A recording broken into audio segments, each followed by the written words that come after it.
Bismillahirrahmanirrahim. Alhamdulillahi Rabbil Alamin. Wassalatu wassalamu ala ashrafil anbiya'i wal mursalin. Wa ala alihi wa sahbihi ajma'in. Ashhadu an la ilaha illallah wahdahu la sharika lah. Wa ashhadu anna Muhammadan abduhu wa rasuluhu. Allahumma salli wa sallim ala nabiyyina Muhammad wa ala alihi wa sahbihi wa man tabi'ahum bi ihsanin ila yaumiddin, amma ba'd. Assalamu alaikum warahmatullahi wabarakatuh. Muslimin dan muslimat rahimani wa rahimakumullah, tuan-tuan dan puan-puan yang Allah kasihi sekalian. Alhamdulillah, segala puji bagi Allah di atas pertemuan kita buat siri yang kedua bagi tajuk kelebihan Al-Quranul Karim. Moga-moga tajuk ini Allah Subhanahu wa Ta'ala memberikan kepada kita keberkatan. Semoga pertemuan kita pada pagi ini diberikan rahmat oleh Allah Subhanahu wa Ta'ala. Allah permudahkan pengisian kita pada pagi ini. Allah melapangkan dada kita. Semoga Allah mencatat usaha kita yang sedikit ini sebagai amal-amal soleh di sisi Allah Subhanahu wa Ta'ala. Kita teruskan dengan kelebihan Al-Quran yang berikutnya. Kelebihan Al-Quran yang berikutnya ini, ia merujuk kepada, saya tengokkan notanya. Tuan-tuan perempuan, nota-nota telah pun dibuatkan hebahan kepada tuan-tuan perempuan pada minggu yang lepas. Nota yang kita nak gunakan buat siri kedua ni adalah nota bagi siri yang minggu lepas. Jadi pada pagi ini kita nak menyambung tajuk ini. Sekejap ya. Saya nota tuan-tuan perempuan boleh ambil di Google Drive, ada yang telah diletakkan di bahagian ruangan chat di Zoom ataupun di bahagian komen di dalam FB Akademi Tadabbur Malaysia. Jadi kalau boleh jangan ada sampai yang tidak memperolehi nota untuk memudahkan kita belajar. Baik, kita teruskan dengan kelebihan Al-Quran yang berikutnya. Pada pagi ini kita sebenarnya masih lagi membincangkan tentang kelebihan Al-Quran dari sudut pahala, dan pada pagi ini kita juga akan membincangkan Al-Quran, kelebihan Al-Quran dari sudut syafaat. Kita akan bincang dari sudut syafaat dan kita akan bincang Al-Quran dari sudut mendapat pahala. Untuk tajuk Quran tu sebagai syifa, yang ini insya-Allah nanti kita akan belajar pada minggu yang berikutnya. Jadi hari ini kita akan habiskan beberapa lagi bahagian, ada beberapa lagi perkara-perkara tentang kelebihan Al-Quran dari sudut pahala kita membaca Al-Quran dan juga dari sudut syafaat kelebihan Al-Quranul Karim itu kepada kita semua. Jadi ini adalah dua tumpuan yang kita akan belajar pada pagi ini. Kita teruskan dengan hadis yang pertama yang menyebutkan tentang kelebihan Al-Quran. Kelebihan Al-Quran yang kita nak gunakan sebagai panduan pada pagi ini ada sumber rujukannya. Rujukannya adalah berdasarkan dalam hadis riwayat Muslim nombor hadis 804. Hadis ini adalah hadis yang sahih. apabila kita belajar tentang kelebihan-kelebihan beramal, okay, dalam subjek ataupun dalam silibus ataupun kalau kita belajar tentang fadail a'mal, kelebihan-kelebihan beramal, okay, memang di sana ada di kalangan para ulama hadis menyebutkan bahawasanya kalau hadis tu lemah, ada ruang boleh digunakan jika dia dalam bab nak bagikan motivasi, nak bagikan semangat, nak ajak orang beramal, maka jika menggunakan hadis yang lemah itu masih ada ruang boleh digunakan. Namun begitu, ia tertakluk kepada syarat-syarat yang sangat ketat. Oleh kerana itu, dalam pengisian kita belajar fadail amal ini, saya seboleh-bolehnya tidak akan membawa, tidak akan berkongsikan tentang kelebihan-kelebihan beramal yang berpandukan kepada hadis-hadis yang dhaif ataupun kepada hadis-hadis yang lemah. Sebab apa? Sebab hadis yang sahih itu lebih banyak. Hadis sahih ada banyak. Mengapa kita perlu merujuk kepada hadis-hadis yang lemah? Ini yang kadang-kadang kita muskil. Kan? Kita baca hadis-hadis yang lemah, kita rujuk hadis-hadis yang lemah. Sedangkan ada hadis-hadis yang sahih, ada hadis-hadis yang kuat, yang benar datang dari Nabi, boleh diyakini. Sebab kalau hadis yang lemah ni, dia tertakluk kepada, dia macam dia duduk di antara ya ke tidak. Maksudnya sebab tu hadis tu dia lemah. Maksudnya kita takut hadis tu hadis tu memang masalah dah. Oleh sebab itu tuan-tuan perempuan dalam pengisian kita insya-Allah kita akan merujuk berpandukan kepada hadis-hadis yang sahih. Jika ada dalam pembentangan dalam pengisian ini saya terbawa hadis yang dhaif dan sebagainya, saya minta tolong maklumkan kepada saya dan insya-Allah nanti kita akan maklumkan yang mana yang lemah dan sebaliknya. Okey, sebab tu saya suka apabila saya menyampaikan satu maklumat kepada tuan-tuan dan puan, saya akan kemukakan dulu hadis-hadis yang sahih. Jadi hadis yang kita baca ni diyakini kesahihannya kerana dia adalah riwayat Muslim. Jadi kalau tengok dalam nota ditulis HR, maksudnya hadis riwayat, ya, bukan humor resource. Dia tengok HR ni macam humor resource je. Tak, ini adalah hadis riwayat. Okey, hadis ni kita pun dah selalu dengar. Yang datang hadis ni daripada Abu Umamah. Abu Umamah radhiyallahu anhu.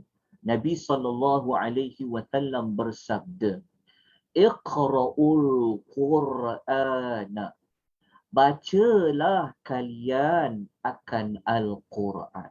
Nabi kata, bacalah kalian akan Al-Quran. Kenapa? فَإِنَّهُ يَأْتِي يَوْمَ الْقِيَامَةِ شَفِيعًا لِأَصْحَابِهِ.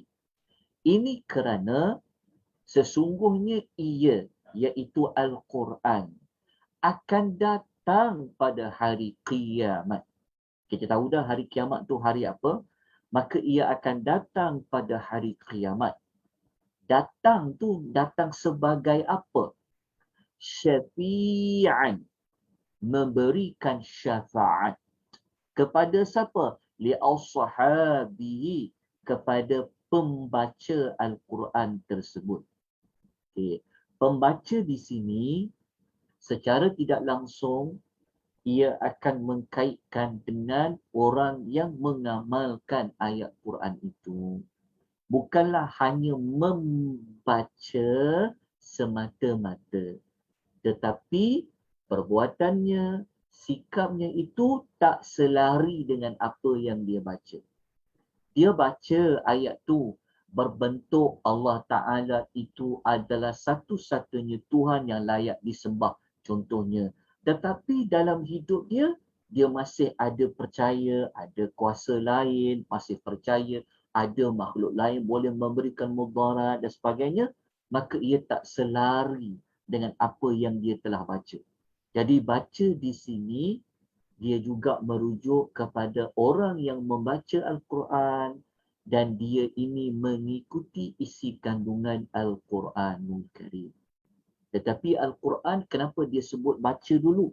Kerana Al-Quran ini memang sifat dia at-ta'abbud bitilawati. Membacanya itu adalah satu ibadah. Faham ke tak faham ke janji baca Quran, dia sudah dikira buat ibadat. So dia dapat pahala yang banyak seperti telah kita ceritakan. Jadi salah satu kelebihan Al-Quran, ia akan memberi syafaat kepada pembacanya di hari akhirat. Apa itu syafaat? Syafaat adalah orang tengah.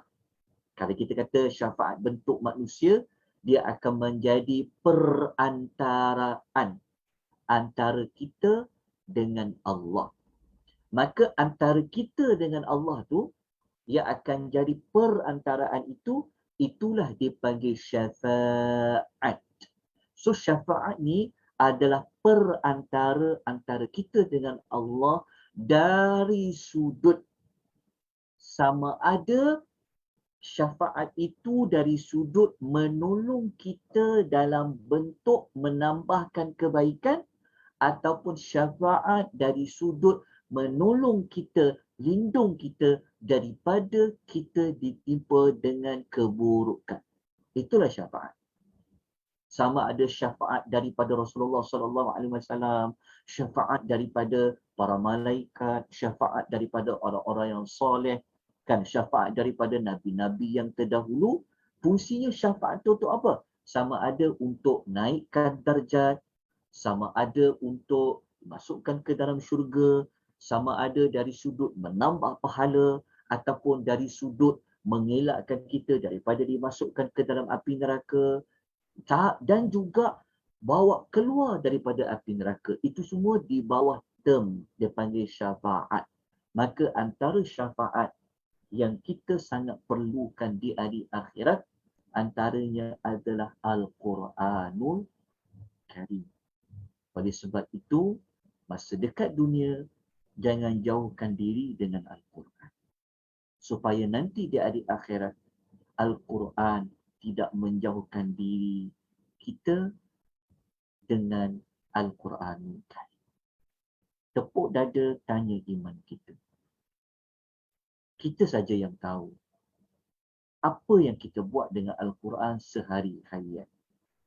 Bila kita baca, berapa lama kita baca apa, kita baca sebab apa, hanya kita yang tahu. Jadi oleh itu, ambillah peluang dan manfaat yang ada ini untuk kita jadikan Al-Quran yang ada di depan mata kita, yang ada dekat dengan kita supaya ia dapat benar-benar memberi syafaat kepada kita semua. Maka kita lihat yang kedua. Okey. Hadis yang kedua ni adalah hadis yang secara tidak langsung menunjukkan contoh dalam banyak-banyak Al-Quran. Kan Al-Quran ni ada 30 juzuk. Al-Quran kan ada 114 surah. Maka dalam banyak-banyak surah, surah apa yang paling ke depan yang akan memberi syafaat kepada pembacanya?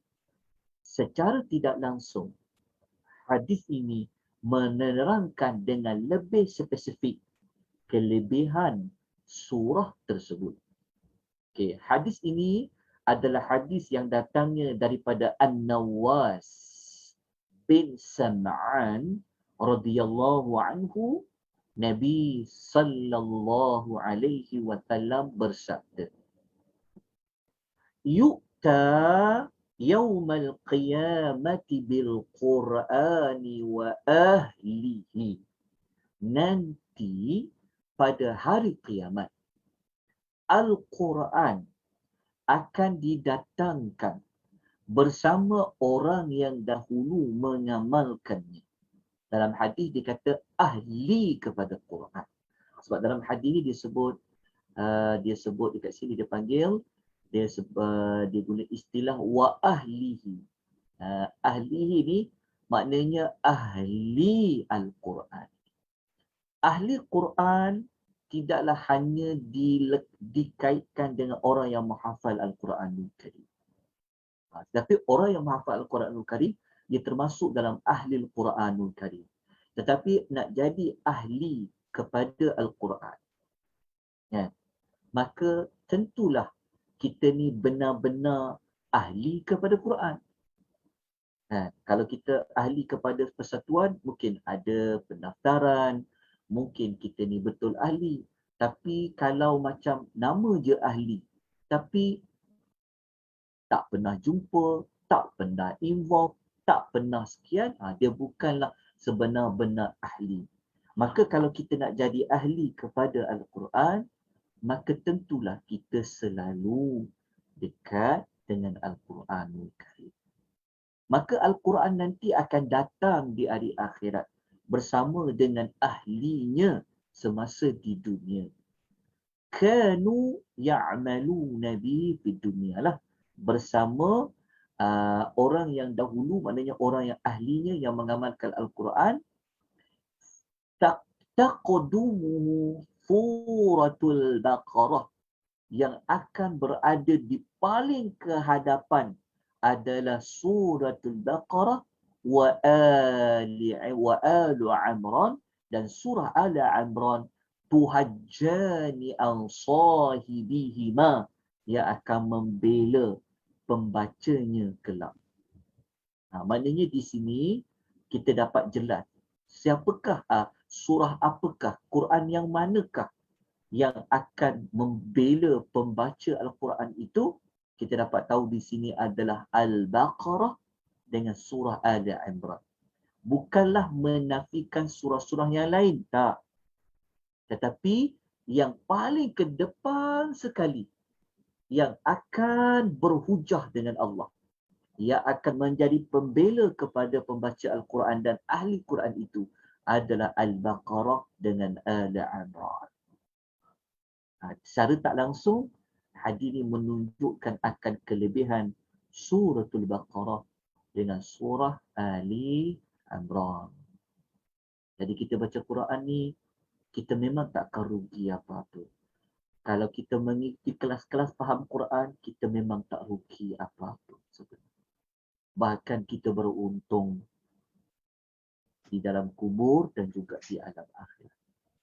Jadi manfaatkanlah waktu, umur, wang ringgit yang ada, masa yang ada untuk dekatkan diri dengan Al-Quranul Karim. Nanti Al-Quranul Karim yang akan tolong kita di hari akhirat, khususnya Al-Baqarah dengan surah Ali Imran. Baik. Kita teruskan dengan maklumat yang berikutnya. Ini kelebihan Al-Quran yang satu lagi dari sudut mulianya manusia dengan Quran ni, sehinggakan Allah jadikan ia sebagai manusia yang kita patut kena cemburu. Maksudnya dalam banyak-banyak manusia yang kita patut cemburu, ada dua dalam hadis. Salah satu daripada hadis ini adalah orang yang dia dikaitkan dengan Al-Quran. Kita bayangkan dalam banyak-banyak contoh, kan, Nabi menyebutkan dalam banyak-banyak contoh manusia yang baik, yang mulia ni, Nabi membawa dua contoh. Satu contoh, salah satunya orang dengan Al-Quran. Okay. Kita lihat hadis ni terlebih dahulu, hadis riwayat Al-Bukhari dan juga hadis riwayat Muslim. Hadis ini dia datang daripada Abdullah bin Umar, ataupun disebut dengan ringkasan Ibnu Umar radhiyallahu anhuma. Ibnu Umar ni adalah anak lelaki Sayyidina Umar, ataupun namanya Abdullah bin Umar. Yang mana Ibnu Umar radhiyallahu anhuma, beliau mengatakan Nabi sallallahu alaihi wasallam bersabda, la hasada illa fitnatain. Nabi kata tak boleh merasa cemburu. Tak boleh ada perasaan hasad. Hasad dekat sini bukan hasad yang jahat. Hasad dekat sini adalah hasad yang baik, ataupun dalam bahasa kita yang paling mudah nak faham adalah cemburu. Maknanya Nabi kata tak boleh kamu ni merasa cemburu illa fitnatini, melainkan pada dua orang. Orang yang pertama siapa? Nabi kata rajulun atahullahul Quran. Okey, yang pertama dia adalah yang ini. Yang pertama orangnya adalah orang yang dikurniakan Al-Quran. Tambah-tambah lagi kalau dia menghafal Al-Quran. Sebab orang yang hafal Al-Quran ni dia boleh baca bila-bila walaupun tanpa Quran di depan dia. Dan sebab dia hafal. Jadi Nabi kata tidak boleh kamu merasa cemburu melainkan kepada dua orang. Orang yang pertama adalah orang yang dia dikurniakan Al-Quran. Okay. Tapi bukan dia hafal saja, ataupun bukanlah dia mahir dengan Quran tu semata-mata. Tapi Nabi kata apa? Fahuwa yaqumu bihi ana al-laili wa ana an-nahar. Lalu orang itu dia buat apa? Dia mengamalkannya. Mengamalkannya dekat sini maknanya dia menghidupkan. Maknanya dia gunakan hafalan dia tadi tu. Dia mahir baca Quran tadi tu. Maknanya kalau dia hafal, dia ulanglah, dia bacalah. Kalau dia mahir Al-Quran, maksudnya dia bacalah. Mengamalkan tu maksudnya dia mengamalkan itu maksudnya dia mengamalkan sepanjang siang dan malam hari. Maknanya dia baca Quran tu, dia fahamkan Quran tu sepanjang siang ataupun malam hari. Siang pun dia ada waktu dengan Quran, malam pun dia ada malam pada waktu dengan Quran, siang pada waktu dengan Quran. Sebab apa? Ialah sebab dia pandai. Sebab dia tahu Quran tu, jadi dia manfaatkan kepandaiannya. Dia manfaatkan kehafalan dia tu, dia hidupkan masa dia, habiskan malam dia, siangnya dengan Quran. Nabi kata, orang yang macam ni, engkau sepatutnya kena ada perasaan cemburu. Lepas tu sabda Nabi yang kedua. Yang kedua yang ini. Yang Nabi kata yang kedua, siapa dia yang kita pasuk rasa cemburu. Yang kita nak jadi seperti orang ini. Nabi kata yang kedua, warajulun atahullahu malan. Orang yang diberi harta oleh Allah. Kenapa disebut harta oleh Allah? Sebab semua harta milik Allah. Okey, orang yang diberi harta oleh Allah. Tapi bukan dia semata-mata dia ada harta saja. Tapi dia buat apa? Fahuwa yunfiquhu ana al-laili wa ana an-nahar. Lalu dia menginfakkan harta yang Allah beri pada dia tadi tu sama ada di malam hari dan juga pada siang hari. Dia infak hatta pada waktu malam ataupun pada waktu siang, nak merujuk kepada manusia yang dia benar-benar manfaatkan harta yang Allah beri pada dia untuk diinfakkan. Kalau waktu malam dia boleh infak, dia akan guna diinfakkan. Sekarang lagi senang. Kan? Kalau online lagi senang. Cuma ada beberapa waktu kadang-kadang bank dia tak boleh proceed kan. Biasanya jam 12 lah. Wallahualam. Biasanya pengalaman kalau jam 12, jam 12 ke pukul 1. Dia bank tengah buat maintenance, dia tengah buat penyelenggaraan. So kalau kita nak online, nak infak kan, pada sekian tempat kata nak infak, nak tekan tak boleh. Dia kata cannot process, dia kata. Tapi kita ni kan Masya Allah dengan zaman IT, zaman moden ni tak perlu lagi nak pergi dekat mesin ATM, nak kena masukkan duit. Tambah-tambah lagi malam-malam di pukul 8 kerana dah tutup kan, tak perlu. Pandai online, Masya Allah. Senang dia tekan. Infakkan harta di malam dan siang hari. Orang yang macam ni, Nabi kata kita patut cemburu pada dia. Maknanya kalau Nabi kan dia sebab Nabi jadikan mereka ni sebagai manusia yang patut dicemburukan, maknanya mereka ni adalah kumpulan manusia yang dimuliakan oleh Allah. Sebab Nabi jadikan ia sebagai contoh manusia yang patut kita rasa macam kita kata kita nak jadi macam orang ni. Nak jadi macam orang ni. Jadi dalam banyak-banyak cita-cita kita, kita nak jadi cita-cita yang orang yang pandai Quran. Kalau dia boleh hafal Quran lagi sangat-sangat digalakkan. Tapi bukan hafal saja. Tapi dia gunakan, dia ulang waktu malam, dia gunakan waktu malam dibaca pada waktu siang. Begitu juga dengan orang yang kaya. Sebab tu tak salah bercita-cita menjadi orang yang kaya. Cemburulah dengan dia, dah lah dia kaya. Lepas tu dia pemurah pula tu, selalu infakkan harta pada waktu malam, pada waktu siang. Maka kita ini memang disuruh oleh Nabi SAW untuk menjadi mereka yang Nabi sebutkan dalam hadis ini. Moga-moga kita semua ini dimuliakan oleh Allah dengan Al-Quranul Karim, tapi kita manfaatkan ilmu kita dengan Al-Quran tersebut. Okay. Habis tentang hadis ini, mudah saja untuk kita faham. Okey, kita nak pergi kepada satu lagi hadis. Nanti lepas daripada ni kita akan bincang lagi tentang nak baca Quran tu waktu bila. Nanti kita akan kaitkan dengan waktu malam sekejap lagi. Okey. Al-Quran ni pada hadis ni, hadis ini menyebutkan tentang kelebihan Al-Quran dari sudut Quran ni sebenarnya kita baca dia bukan sekadar untuk dapat pahala. Tapi kalau kita baca Quran ni, dia bagi kita satu benda yang lain. Kita akan dapat manfaat yang lain. Quran ni kita baca, dia dapat manfaat yang lain. Nabi datangkan, Nabi sebut dalam bentuk Nabi buat perumpamaan pada jenis buah-buahan. Nabi SAW, cerdiknya Nabi, bijaknya Nabi ni, ketika Nabi nak kata ada orang baca Quran, dia tak dapat apa-apa, ada orang baca Quran, dia dapat sesuatu tu, Nabi umpamakan seperti mana jenis buah-buahan.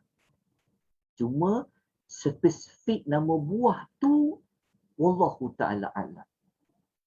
Tapi dia memang dikaitkan dengan buah-buahan. Okay. Kita baca hadis ini. Maknanya kita baca Quran ni kita nak cari something, betul tak? Jadi memang betul. Quran ni siapa dia akan dapat. Quran ni dia ada orang dia dapat kan. Ada kawan dia sama macam kita, pergi kelas mengaji sama kan. Sama guru, ustazah yang sama, ustaz yang sama kan. Satu grup lagi kan. Lalu ke mana-mana, tapi faedah dia kadang tak sama. Ada orang dia baca banyak, dia lebih tenang. Ada orang dia baca banyak, dia tak rasa apa-apa. Jadi Nabi buat perumpamaan tu. Jadi mari kita hayati hadis daripada Abu Musa Al-Ash'ari radhiyallahu anhu. Nabi SAW bersabda. Nabi kata, "Mathalul mu'minin alladhi yaqra'ul Qur'an." Okey, yang pertama, Nabi katakan bagi orang yang beriman. Orang beriman ni, kalau dia baca Quran, dia baca Quran, masalu seperti al-utrujah. Al-utrujati. Dia seperti buah utrujah. Sebab tu dalam terjemahan, banyak kitab-kitab kadang diterjemah ada kata buah limau lah, sebagainya. Wallahu ta'ala alam, kita kekalkan tentang istilah buah utrujah. Yang utrujah ni yang paling penting, Nabi kata ri'uha, bau dia harum. Nabi kata ri'uha tayyibun, bau dia harum, wa ta'muha tayyibun, rasanya manis. Okey, tuan-tuan faham baik-baik hadis ni. Hadis ni Nabi nak umpamakan jenis-jenis manusia seperti buah-buahan. Buah-buahan tu Nabi umpamakan ia adalah Al-Quran. Nabi nak umpamakan dia seperti Al-Quranul Karim. Okey, orang yang beriman, okey, dia baca Quran, okey, dia baca Quran, dia seperti orang beriman ni, dia dengan Quran ni. Orang beriman dengan Al-Quran ni, okey, dia seperti buah utrujah. Buah utrujah ni, dia punya bau dia, aroma dia, bau dia sangat harum, sedap bau dia, dan kalau makan buah tu manis. Faham tak? Okay. Nabi kata, orang yang baca Quran, orang beriman, dia kena faham dulu. Orang beriman, kalau dia baca Quran, dia dengan Quran tu, dia baca Quran tu, dia dengan Quran, dia baca Quran itu, umpama satu buah utrujah yang bau dia dah harum, rasa dia pun manis. Okay. Saya terang satu lagi, nanti saya akan jelaskan perumpamaan ni. Okay. Lepas tu Nabi kata lagi. Nabi kata, wa mathalul mu'minin. Nabi kata, dan diumpamakan orang mukmin. Ni orang mukmin yang kedua. Ada orang mukmin lain, kata Nabi, allazi la yaqra'ul Quran. Yang dia tidak baca Quran. Jadi dekat sini saya nak kena ni. Saya nak kena warnakan sekejap. Minta maafkan saya. Saya nak kena warnakan supaya kejap saya mencari warna.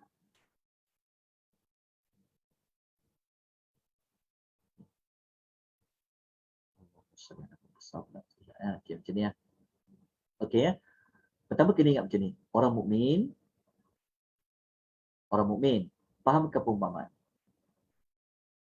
Okey. Satu yang baca Quran. Satu lagi tak baca Quran. Satu lagi dia faham Orang mukmin. Saya sepatutnya saya kena buat diagram untuk jimatkan masa, tapi saya tak sempat buat. Okey, orang yang baca Quran, ada yang tak baca Quran. Tapi dia mukmin juga, nampak tak? Nabi kata, ada orang mukmin dia baca Quran. Ada orang mukmin dia tak baca Quran. Maknanya orang beriman ni, dia tak baca Quran pun dia panggil orang beriman. Orang yang baca Quran, dia pun orang beriman. Bukanlah bermakna supaya tinggalkan Quran tu. Maksudnya title seorang itu dikatakan beriman tidak hanya dikaitkan dengan baca Quran semata-mata. Tak jelas tak? Okey. Jadi Nabi kata, orang mukmin yang dia baca Quran, orang mukmin yang tak baca Quran. Jadi orang mukmin yang tak baca Quran, Nabi kata seperti buah tamar. Buah tamar, dia tak ada bau. Tapi rasanya manis. Faham tak? Buah tamar, buah tamar, dia tak ada bau. Kan? Tapi rasanya manis. Mana lebih bagus? Dapat satu buah, bau dia wangi, aroma bau buah tu dah wangi, rasanya manis. Beza tak dengan buah tu manis, tapi dia tak berbau. Tentulah kita cari buah yang dah lah rasanya manis. Belum makan lagi, buah dia pun dah berbau wangi. Jelas tak? Okay. Dekat sini apa persamaan dia? Mukmin. Persamaan dia kat mana? Agak-agak terlupa. Persamaan dia di mana dan bezanya di mana? Bezanya kat mana? Bezanya tuan boleh dengar suara saya ke tak boleh dengar suara saya sekejap? Dengar jelas Ustaz, dengar. Dengar. Okey. Penuh menghayati. Faham dia baik ni. Okey. Dua orang mukmin kan? Dua ni dia mukmin, dia beriman. Satu baca Quran, satu tak baca Quran. Beza dia di mana? Bezanya baca dengan tak baca lah. Tapi persamaan di mana? Persamaannya. Mukmin tu betul dah. Mukmin tu betul. Persamaan di mana? Persamaannya pada apa? Antara dua buah tu, persamaan dua buah tu kat mana? Nikmat iman. Ni, betul tak? Maksudnya perumpamaan dekat perumpamaan ni. Samanya dekat mana? Manis, manis sama. Rasanya manis. Manis. Rasanya manis. Okey, Nikmat iman. rasanya Manis manis. sama. Okey. Beda dia tak berbau wangi. Okey, okey. Maknanya di sini. Maknanya Nabi nak beritahu orang mukmin ni, okey, kalau rasa ni dia dikaitkan dengan perasaan iman tu, mukmin tu. Orang beriman kan? Dia maknanya dia beriman kewujudan Allah, dia beriman kekuasaan Allah, dia beriman pada hari akhirat, dia beriman. Sebab tu orang beriman semua ada 6 rukun iman yang sama. Jadi persamaan mereka ni, orang beriman ni, persamaan dia pada rasa. Rasa dia manis tu pun rasanya manis. Cuma membedakan dia pada dia membaca Al-Quranul Karim. Okey, ada orang, maksud dia begini. Orang beriman ni, walaupun dia sama, dia beriman, tapi yang membedakan dia dari sudut membaca dengan dia tak membaca. Maksudnya kalau iman dia nak lagi tinggi, nak rasa ada lebih daripada orang lain, so dia kena baca Quran, nanti dia akan dapat bau dia harum.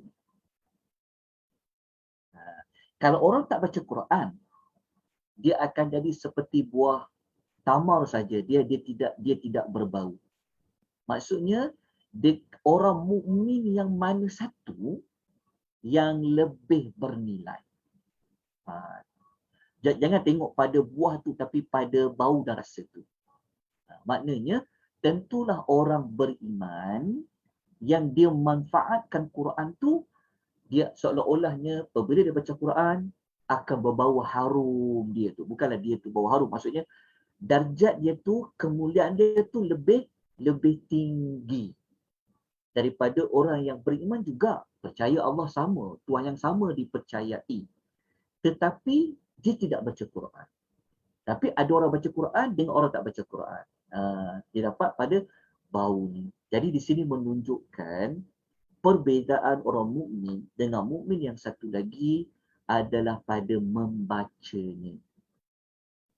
Okey, dengan orang yang tak baca. Okey. Kemudian tapi di sini bagi jawapan, okey, tidaklah dikaitkan kau beriman kau mesti kena baca Quran. Dia tidak dikaitkan itu secara besarnya. Besarnya pada percaya Quran ni dari Allah, tu kita beriman kepada kitab-kitab. Itu dia punya persamaan. Dia kena jelas kat situ. Okey, lepas tu kita padam dekat sini. Kita tengok yang kedua. Lepas tu Nabi kata, dan diumpamakan orang munafik. Nabi sebut ni orang munafik. Orang munafik, okey, orang munafik dia baca Quran. Dia baca Quran tu seperti raihanah. Raihanah ni baunya harum. Okey, bau dia harum tapi rasanya pahit. Cuba perhatikan baik-baik pada rasa. Orang mukmin rasanya tetap manis. Okey. Tapi orang munafik dia baca Quran. Dia umpama bau satu buah yang baunya harum tapi rasanya pahit. Okey. Orang munafik yang satu lagi, okey, dia tak baca Quran. Dia seperti buah hanzalah yang dia tak ada bau, lepas tu rasanya pahit. Okey, sama pada rasa, betul? Orang munafik ni, mereka ini rasanya pahit. Maksudnya kalau orang beriman, iman dia tu umpama buah tu walaupun dia tak bau tapi tetap ada rasa. Sedap juga dimakan, ada rasa. Tapi orang munafik ni, kan, dia baca Quran ke, dia tak baca Quran ke, umpama kita makan buah, yang buah tu tetap rasa pahit. Faham? Orang beriman, dia baca Quran ke, dia tak baca Quran ke, buah itu, umpama kita makan buah, tetap rasa dia manis. Orang munafik, kalau dia baca Quran ke, dia tak baca Quran ke, umpama buah, kalau kita rasa, tetap dia pahit.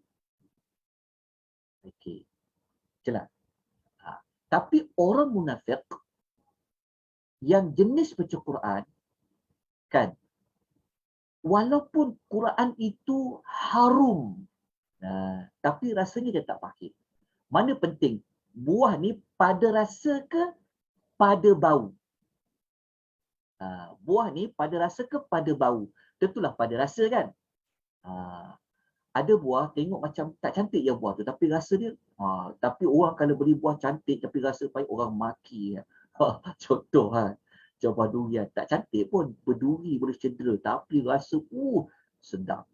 Maknanya orang mukmin dengan orang munafik ni, kedudukan dia tu beza. Orang munafik ni seperti buah dia pahit, orang mukmin buah dia rasa manis.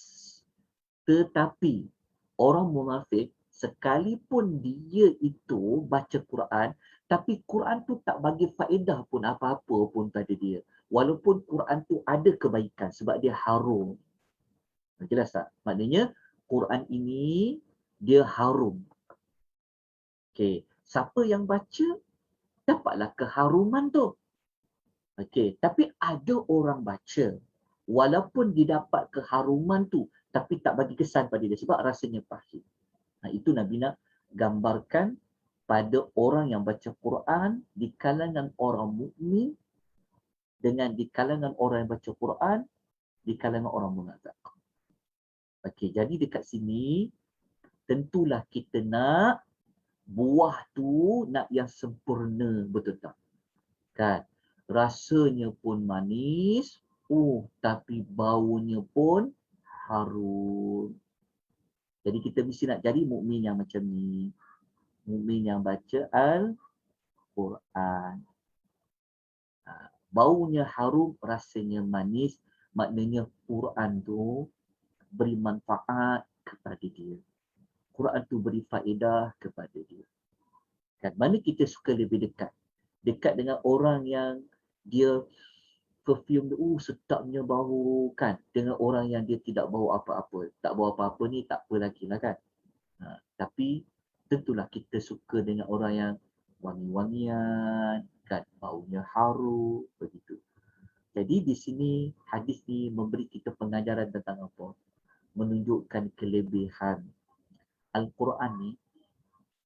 Dah pertama dia dah membezakan antara orang beriman dengan orang tak beriman dah, satu. Tapi di kalangan orang beriman itu sendiri, Quran ini ia menambahkan lagi, memberikan kita manfaat dari sudut keharuman tadi, darjat kita, kemuliaan kita di sisi Allah Subhanahu wa Ta'ala. Dan percayalah tuan-tuan, kalau siapa pernah ikut tajuk tentang alam barzah, nanti di dalam kubur, amal-amal kita buat yang baik-baik ni, dia akan bertukar menjadi orang. Hadis tu hadis yang sahih. Dia tukar jadi orang, orang tu sebiji macam kita. Sama macam kita, sepersis macam kita. Maka amal-amal yang kita buat ni, kan, nanti di hari akhirat, di dalam kubur, dia akan datang dengan rupa paras yang cantik, bau yang sangat wangi, dan berpenampilan yang sangat kemas. Maka orang dalam kubur tu tanya, kau siapa ni? Muka kau cantik, penampilan kau cantik, kan? Lepas tu wangi. Maka amal tu kata apa? Aku ni adalah amal soleh kau. Engkau dekat dunia ni orang yang cepat buat ketaatan, suka buat ketaatan. dan lambat dan sangat tidak suka nak buat keburukan. Itu dia bagi peneman di dalam kubur di kalangan amal. Kita belajar bab tu. Begitulah sebaliknya. Nanti kalau kita duduk dalam kubur, kita nampak orang tu sama sepersis macam kita, wajahnya buruk, penampilan dia buruk, berbau busuk. Orang itu sebenarnya adalah amal buruk kita. Dia akan teman kita dalam kubur. So agak-agak tuan-tuan nak berkawan ke? Nak berdekatan tak dengan orang yang berbau? Mukanya buruk, penampilannya buruk. Jawapannya mesti tak nak kan? Maka, kalau nak teman kita orang yang baik, mukanya baik, penampilannya baik, adalah amal-amal soleh kita. Tuan-tuan bacalah dalam hadis-hadis Nabi yang sahih. Jadi antara amal yang banyak kelebihan dia adalah pada Al-Quranul Karim. Seperti mana hadis yang kita baca. Kita mungkin masa dekat dunia mungkin antara percaya dengan tidak percaya. Tetapi apabila kita mati, kita akan tahu nanti. Tapi mati kita dah tak boleh nak buat apa-apa. Takkan kita hanya menunggu-nunggu orang yang hidup membaca Al-Quran untuk kita. Kalau kita pegang pendapat orang baca Quran tu sampai pahala dia kan. Orang baca Quran tiap-tiap hari pun. Ada tak orang baca Quran tiap-tiap hari sedekahkan pahala kepada kita? Itu pun belum tentu lagi doa yang dia sampaikan tu mustajab ke tak mustajab. Sebab dia terikat juga. Kalau orang yang baca itu sendiri, makanannya tidak halal dan semua tu kan dikaitkan dengan doa. Sebab dia doa nak sampaikan pahala kepada si mati. Itu pun dah banyak isu dah. Maknanya ada banyak halangan dia. Maka diri kita sendirilah masa hidup ni. Amal daripada Quran ni lah. Dia akan mengharumkan amal-amal soleh kita nanti. Jadi manfaatkanlah Al-Quran yang ada. Jadi kena baca hadiah-hadiah seperti itu. Lepas tu kalau kita tengok apa yang berlaku dekat negara kita kan. Tengok, kita dengar berita orang meninggal. Kita ni perempuan, mulia macam mana pun kita ni, kan?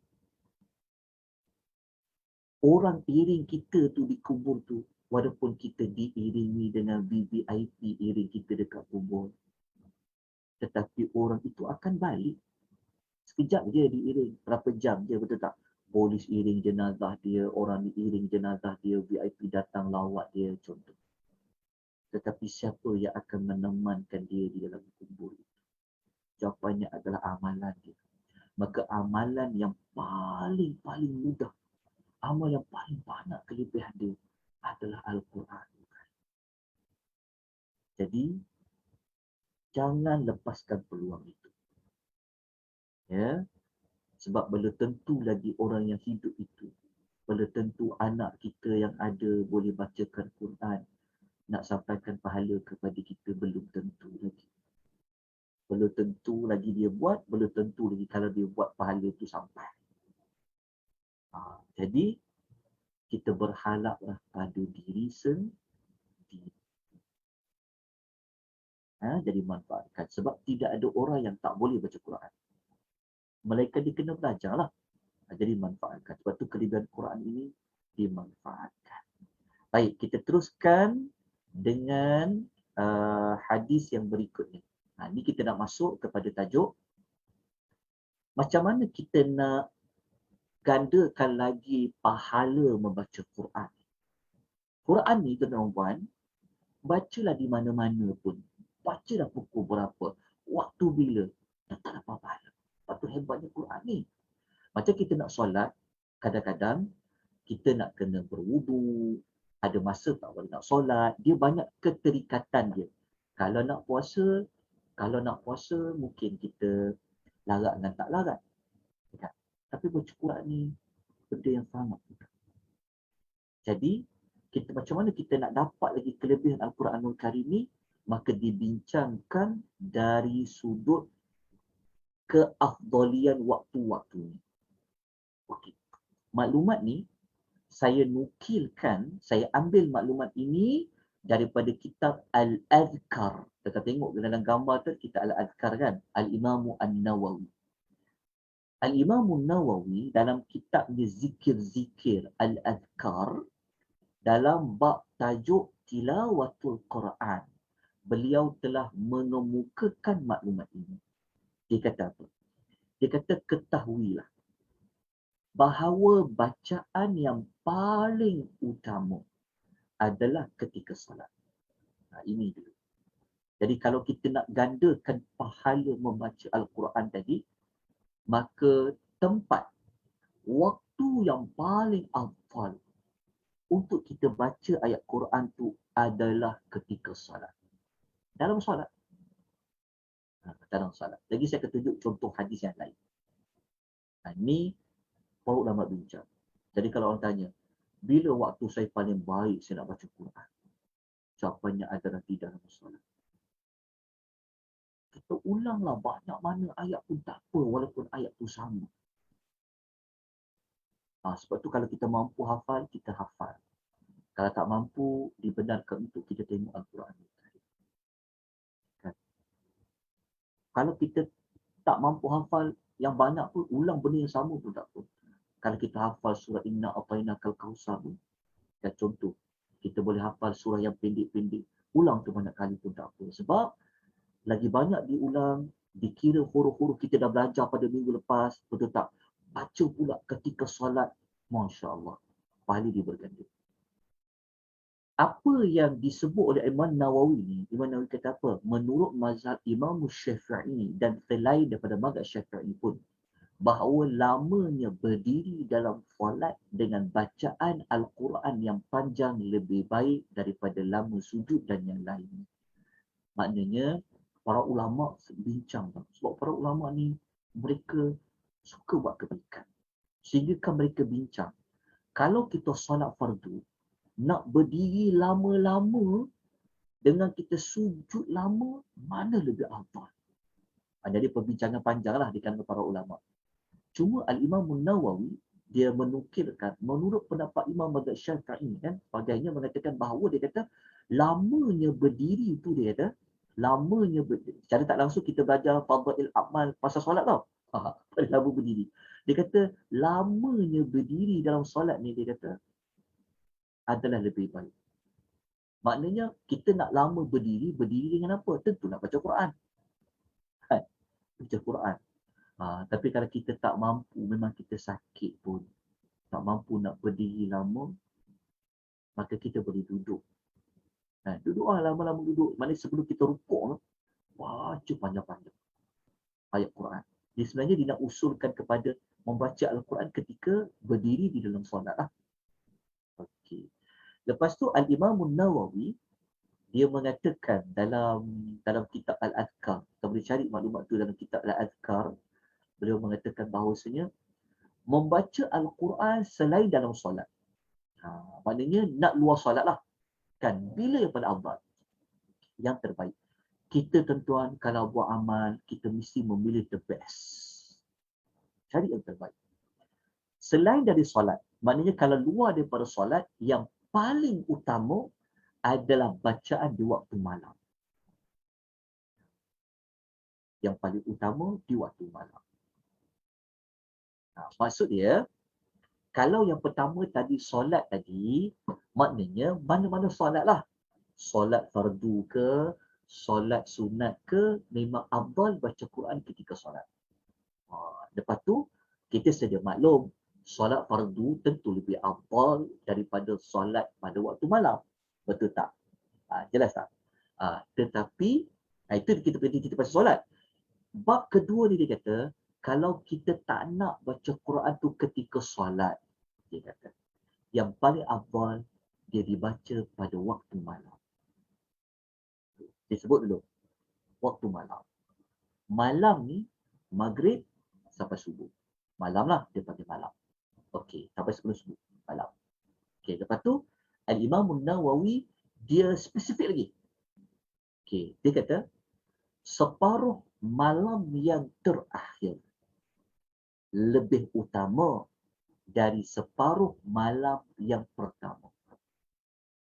Maknanya, kalau kita kira malam tu bermula maghrib sampai sebelum subuh tu, cuba kita kira ada berapa jam, lepas tu kita bahagi dua. Maknanya, bahagian malam yang kedua tu, dia lebih awal daripada malam yang pertama. Jadi bahagilah jam tu. Kalau maghrib, antara maghrib nak ke subuh, lebih kurang ada tempoh dalam berapa jam? Ada 9 jam ke 10 jam ke contoh kan. Maksudnya 5 jam yang pertama tu tidak seafdal 5 jam yang kedua. Itu yang disebut oleh Al-Imam An-Nawawi.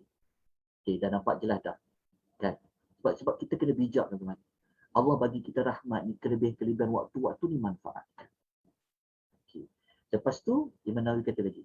Sedangkan baca Al-Quran di antara waktu maghrib dan isyak lebih disukai. Bukan bermakna lebih disukai melebihi di waktu malam yang terakhir tadi. Maknanya Imam Nawawi ni dia nak cerita yang daripada paling terbaik dia turun. Dia punya waktu-waktu tu. Jadi dia kata kalau nak baca Al-Quran di waktu maghrib dan isyak lebih disukai. Maknanya pun bagus dia kata. Tapi kalau baca separuh malam yang terakhir, itu lebih baik. Nampak ya? Ulasan Al-Imam An-Nawawi. Kemudian, kita sambung nanti. Apa kata Imam Nawawi? Sebab apa saya bawa maklumat ni? Sebab kita dah belajar kelebihan baca Quran. Kita dah semangat dah. Kita rasa memang aku kena baca Quran juga. Nak bagi masa dengan Quran. Tapi, kita nak pergi pula maklumat kepada bila nak baca. So kita nak tambah lagi pada gandaan amal kebaikan pada Quran. Maka Al-Imam An-Nawawi kata, dia kata membaca Al-Quran di siang hari pula. Dia kata tadi kan malam. Dia kata kalau nak baca Quran siang hari, yang paling utama adalah setelah solat subuh. Maksudnya masa subuh tu setelah solat subuh. Maknanya habis subuh. Baca. Dia beza tuan. Baca waktu duha, dia tak sama seperti baca waktu subuh. Baca sebelum subuh, lebih tinggi lagi. Dia macam tu. Okay. Lepas tu, Al-Imam Nawawi kata apa? Tidak makruh membaca Al-Quran pada waktu bila-bila pun. Meskipun pada waktu-waktu yang dilarang untuk mengerjakan solat. Maknanya Al-Imam Nawawi, dia telah menyebutkan kita bila. Maksud kalau kita ikut kisah pada Imam Nawawi ni, kalau kita nak baca Quran yang paling terbaik adalah pada waktu malam. Sepertiga malam, malam yang hujung-hujung malam tu lebih baik dia kata. Lepas tu turun lagi sampailah pada waktu subuh. Lepas tu Imam Nawawi dia tak ulaslah panjang tengah hari, zuhur. Dia kata kalau kita baca Quran waktu yang dilarang solat pun tak apa dia kata. Sebab kita bukan nak solat, tapi kita nak baca Al-Quranul Karim. Nanti saya akan kuatkan pendapat Imam Nawawi dengan hadis dengan ayat Quran. Lepas tu Imam Nawawi dia usul pada hari pula. Hari. Dia cadang pada hari pula. Hari yang paling utama. Hari. Okay. Dia kata hari yang paling utama baca Quran adalah hari Jumaat. Okay. Isnin, Khamis. Dan hari Arafah. Okay. Faham ada elok tu? Berapa hari kita belajar? Sebab apa? Kita sudah maklum. Hari Jumaat, hari yang paling afdal sekali dalam banyak-banyak hari. Imam Nawawi dia tak bawa lah dalil-dalil dia. Tapi dia ada dalil dia. Dia tak bawa lah hadis tu untuk sokong. Cuma dia bagi pendapat dia banyak berdasarkan pada hadis. Imam Nawawi seorang ulama hadis. Okey, jelas hari Jumaat. Maknanya, kalau kita baca Quran, antara hari Isnin dengan hari Khamis kan, hari Jumaat pada apa? Antara hari Rabu, hari Selasa. bukanlah bermakna kita nak kempen, jangan baca Quran setiap hari Jumaat je. Tak, bukan maksud kita macam tu. Tapi kita nak cerita tentang, dahlah baca Quran ini, baca faham ke tak faham, pahala dah banyak. Tapi Allah ni, dia nak bagi rahmat kepada hamba-Nya, sehingga kan gandaan pahala tu boleh berganda-ganda lagi. Kan? Jadi, kalaulah contoh kita ni rasa macam, aku ni, kita kena pandai. Ada waktu kita sibuk, ada waktu kita tak sibuk, kan? Jadi waktu bila yang kita nak jadikan sebagai rutin jadual kita, kan? Maka hari Jumaat paling afdal baca Quran. Sebab memang keberkatan Jumaat. Sebenarnya bukan pada baca Quran saja, tapi pada amal-amal lain juga. Tapi sebab kita fokus Quran, kita pergi hari Jumaat. Lepas tu baru jatuh hari Isnin, lepas tu baru jatuh hari Khamis. Sebab Isnin dan Khamis ni dia ada keberkatan dia lain. Siapa yang pernah ikut tajuk berkat dalam Quran, dia tahu. Hari Isnin, hari yang berkat. Khamis, hari yang berkat. Tapi tidak seberkat Jumaat tu. Dia ada hari-hari. Waktu Nabi puasa Isnin, berpuasa Khamis. Tapi kita tak cerita pasal puasa tu sebab kita fokus pada tajuk kalimat Quran. Lepas tu pada hari Arafah. Hari Arafah tu kita dah belajar sebelum ni. Masih ingat lagi? Kita dah belajar hari Arafah iaitu 9 hari bulan Dhul Hijjah. Kita dah belajar dah dulu. Okey. Lepas tu hari Arafah kan, 9 Zulhijjah kan. Kita kalau bab hari lah. Okey. Lepas tu Al-Imam An-Nawawi dia ulas lagi. Dia kata yang paling afdal setiap 10 hari dia fokus, dia nak cerita, dia macam dia nak bawa tadi pada hari-hari kan, dia buat macam satu hari. Hari-hari tu hari satu. Satu hari. Jadi dia nak kumpul pula. Kalau nak buat bentuk kumpulan hari pula, dia kata yang paling afdal setiap 10 hari. Iaitu 10 hari pertama bulan Zulhijjah dan 10 hari terakhir daripada bulan Ramadan. Ni, dari sudut ranking dia. 10 pertama bulan Zulhijjah, kita dah bincangkan pada kuliah sebelum ini kelebihan bulan Zulhijjah. Maka kita tak perlu nak bincang lagi. Siapa yang terlepas pandang ataupun terlepas tak tempat nak ikut, boleh lihat rakaman. Ada di FB Akademi Tadabbur. Nota pun ada. Okay. Kemudian Imam Nawawi kata, manakala yang paling utama dari semua bulan, dia katakan nak baca Quran, adalah bulan Ramadan. Okay. Bulan Ramadan. Tapi kita dah belajar dah tempoh hari. 10 hari pertama Zulhijjah tidak seperti 10 hari pertama bulan Ramadan. Jadi kita telah ulang pada kuliah yang lalu. Tapi di sini Imam Nawawi dia nak fokus pada bulan. Dia nak pergi pada bulan by bulan pula. Maka dia kata kalau ikut bulan by bulan, yang paling terbaik adalah bulan Ramadan. Dia kata sebab tu bulan Ramadan, ulama yang baca hadis, yang mengajar fiqh, mereka tinggalkan mengajar hadis. Mereka fokus baca Quran. Sebab dia adalah bulan Al-Quran. Okey. Lepas tu kita pergi kepada dalil-dalil. Dalil yang kita nak kuatkan pendapat Nawawi tadi. Okey, begini. Kalau tuan-tuan memilih, mungkin siang ni agak sibuk, memang kita nak fokus pada baca Quran saja, boleh pilih pada waktu malam dan waktu malam. Jadi waktu malam ni yang kita sebut, Nawawi sebut tadi tu kan, pada waktu malam tadi, kalau boleh pada waktu malam ni pula 1/3 malam. Yang hujung tu lebih baik. Okey, tapi baca waktu malam tu dah terbaik dah. Kalau dia pilih penghujung malam, lagi terbaik. Lepas tu pula penghujung malam tu dia baca Quran ketika solat, lagi terbaik. Dia macam tu. Tapi kalau dia baca Quran pada penghujung malam, dia tak solat, dia baca luar solat. Tak samalah seperti dia baca Quran ketika dia solat. Dalam solat tadi. Dari situ kita kena faham yang depan tadi. Okey. Pasal baca Quran waktu malam ni memang ada dalil. Sebab kalau kita tengok dalam surah Al-Muzammil, okey, ayat 2 hingga ayat 4. Ayat ni boleh ditemui pada muka surat 574 dalam Quran Al-Karim. Ini ayat ni kalau kita belajar surah ni, surah yang Nabi Allah Taala perintah Nabi SAW bangun solat malam.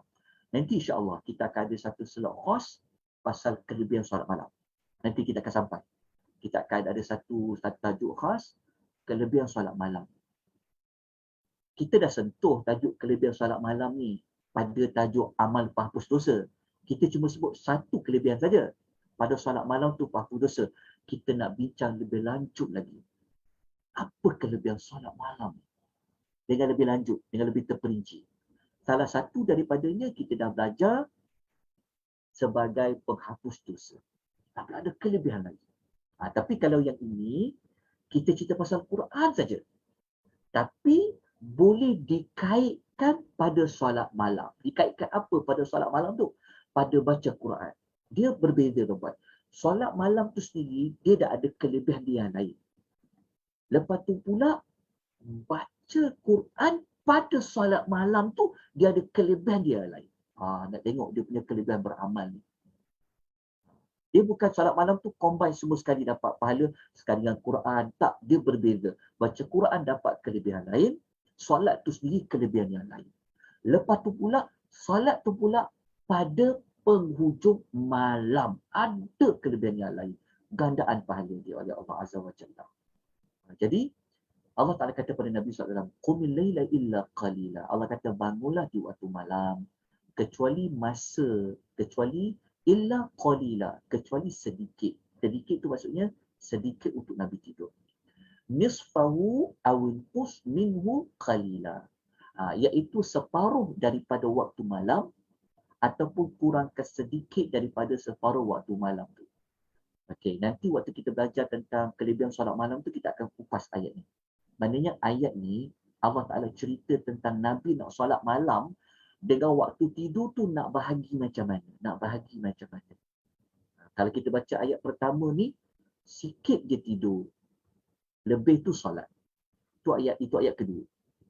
Tapi kalau ayat ketiga kata, separuh tidur, separuh solat. Separuh daripada waktu malam, solat, separuh tidur. Ataupun kurangkan sedikit daripada separuh tu. Maksudnya separuhnya untuk dia macam lebihkan pada solat tu sikit je. Dia taklah macam dia macam ni. Maksudnya solat tu banyak. Macam 60 solat, 40% tu tidur. Dia macam tu ayat dia. Nanti kita akan kupas panjang lebar. Kita cuma nak ambil ayat waktu Allah perintahkan Nabi solat malam ni, Nabi kena buat apa? Hujung tu ayat 4 tu. Auzid alaihi warattilil Qur'ana tartila. Ataupun lebihkan sedikit. Lebihkan sedikit tu maksudnya macam saya sebut tadi tu. Solatnya banyak, tidurnya sikit. Ataupun separuh tidur, separuh solat. Itu nanti kita akan bincangkan. Cuma kita nak yang paling penting, kita nak tahu. Waktu Allah perintahkan Nabi solat malam, tak kiralah dia nak solat malam tu, solat tu banyak dari tidur ke, ataupun tidur tu lebih sikit pada solat ke. Penting pada solat malam tu kena buat apa? Warattilil Qur'ana tartila. Bacalah Al-Quran dengan tartil. Tartil. Maknanya pada solat malam tu, dalam ayat ni menunjukkan bahawa sebenarnya kelebihan pada waktu malam tu adalah dengan warattilil Qur'ana tartila. Maknanya Nabi mengatakan, Allah kata apa? Baca Quran pada solat tu. Sebab tu kalau kita belajar solat malam Nabi, Nabi banyak membaca ayat-ayat Quran panjang. Okey. Maknanya dalam solat malam tu ada gandaan dia, dah pahala besar. Lepas tu pula baca pula Quran tu di dalam solat pada solat malam tu pula. Lepas tu baca secara tertil. Berganda-ganda pahala. Okey. Sebelum saya lanjutkan, kita nak tengok dekat sini. Tartil tu apa tartil tu? Okey. Tartil tu, ini maklumat tambahan sebenarnya. Saya tak beri pada nota tu. Maklumat ni sebenarnya siapa yang pernah mengikuti tajuk Ramadan dengan Quran tu saya dah bentang tajuk ni, tapi tak apa, saya tunjuk kepada tuan-puan apa tu tartil lah. Okey, begini. Tartil ni, kita ambil maklumat. Okey, tartil, kata Sayyidina Ali bin Abi Talib radhiyallahu anhu, tartil ni maknanya apa? Mentajwidkan huruf-hurufnya dengan mengetahui tempat-tempat berhentinya. Jadi kalau ikut pentarifan Ali bin Abi Thalib radhiyallahu anhu, maksudnya mentajwidkan huruf-hurufnya dengan mengetahui kat mana nak berhenti ayat-ayatnya. Maksudnya baca dengan ikut sebutan huruf, sifat-sifat huruf, tajwid dan tahu kat mana nak berhenti ayat tu, nak berhenti kat mana. Part mana boleh berhenti, part mana tak boleh berhenti. Dia kata macam tu. Itu maksud tartil yang pertama. Okey, kalau ikut pendapat Ibnu Abbas radhiyallahu anhu, dia kata dibaca dengan jelas setiap huruf. Yalah, kalau kita baca laju, kadang-kadang kan lidah kita, dia tak macam lidah orang Arab sebut. Kita punya pronunciation, makhraj tu tak sebut. Kalau baca laju, dia tentu ada yang huruf tu tak sempurna sebut. Maknanya, dibaca dengan jelas setiap huruf-hurufnya. Macam mana kita nak baca? Ya kan? Warattilil Qur'ana tartila. Kita baca ayat tu kan. Kita baca surah Al-Muzammil jadi contoh kan. Kita kena baca sebab kita nak sebut ra tebal. Kan? Nak baca nipis macam mana panjang. Jadi cara macam tu secara tak langsung dia akan membawa kepada kita baca pelan-pelan. Sebab kita ni lidah kita orang Melayu, tambah lagi kita orang awam, bukan jenis orang yang hafal Quran je lancar baca tu. Kan? Jadi dibaca dengan jelas setiap huruf dia, sebutan huruf dia. Kan? Kalau ha pedas macam mana, kha, ha yang simpul, tu dah mengambil. Jadi kalau kita nak baca dengan jelas, kan, maka itu kita baca dengan perlahan.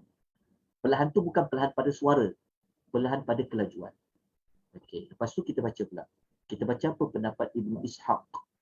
Beliau mengatakan membaca dengan jelas tidak mungkin boleh dilakukan jika membaca terburu-buru, kata dia. Membaca dengan jelas hanya boleh dilakukan jika dia menyebut semua huruf dan memenuhi cara pembacaan huruf dengan benar. Iyalah kan? Macam mana kita nak baca huruf tu dengan jelas kalau kita baca laju-laju? Jadi kita nak baca qumil laila illa qalila. Beza dengan qumil laila illa qalila nisfahu aw inqus minhu qalila aw zid alaihi warattilil qur'ana tartila. Kan dia akan jadi sebutan tu dia tak tebal dia sebagainya. Kalau kita baca perlahan berbeza. Kan nisfahu aw inqus minhu qalila aw zid alaihi warattilil qur'ana tartila. Dia kena baca perlahan. Dia baca cara tartil. Itu cara tartil lah.